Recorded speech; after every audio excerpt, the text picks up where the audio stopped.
पुढच्या महत्त्वाच्या घडामोडीकडे मला टार्गेट करण्यासाठी काही लोक काम करतायत असं धनंजय मुंडे यांनी शिर्डीतल्या शिबिरात वक्तव्य केलेलं आहे। संतोष देशमुख यांच्या हत्येचं समर्थन कुणीच करू शकत नाही असंही यावेळी धनंजय मुंडे म्हणाले।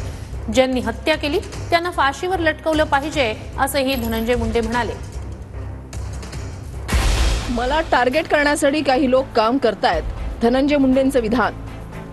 बीडमध्ये आमचे सरपंच देशमुखांची निर्घुण हत्या झाली, त्याचं समर्थन कोणीच करू शकत नाही।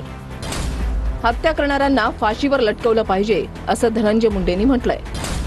त्या 5 ते 8 गुन्हेगारांमुळे मीडिया ट्रायल होत आहे। बीडचा बिहार झाला, कुणी केला? धनंजय मुंडेंनी हा सवाल केलाय। 12 ज्योतिर्लिंगांपैकी परळी एक, पण एका गावाला आणि एका जिल्ह्याला बदनाम केलं जात आहे। बीडची जबाबदारी तुमच्यावर आली आहे। संपूर्ण मराठवाड्यात सामाजिक सलोखा बिघडलाय। वैयक्तिक विषयामध्ये पक्ष माझ्या मागे उभा राहिला याची मी परतफेड करू शकत नाही। जेव्हा गरज पडली तेव्हा आम्ही तुमच्यासाठी शत्रूंना शिंगावर घेण्यात मागे हटलो नाही। टीका करायचं ठरवलं तर माझ्यासारखा टीकाकार कोणी होऊ शकत नाही। शिव शाहू फुलेंच्या विचाराचे आहात का असे प्रश्न आम्हाला विचारले जातात।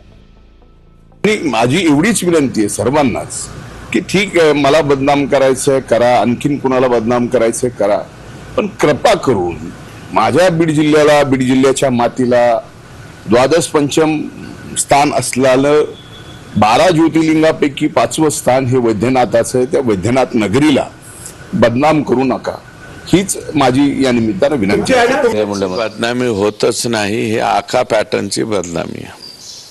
हे फक्त आका पॅटर्न, परळी पॅटर्न सुद्धा म्हणत नाही मी आता, कारण तिथले परळीच्या 10-5 लोकांचे आम्हाला फोन आले की आम्ही ज्योतिर्लिंग आहे, आमच्या गावाचं नाव घेऊ नका, त्यामुळे आम्ही घेत नाही।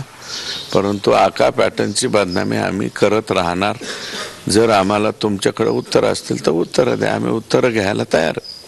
धनंजय मुंडेंची गाडी जे मधी असं वावटं उठलेलं होतं त्या सगळ्याला पूर्णविराम देण्याचं काम आजच्या वक्तृत्वानं, आजच्या भाषणाने त्या ठिकाणी धनंजय तू केलेलं आहे।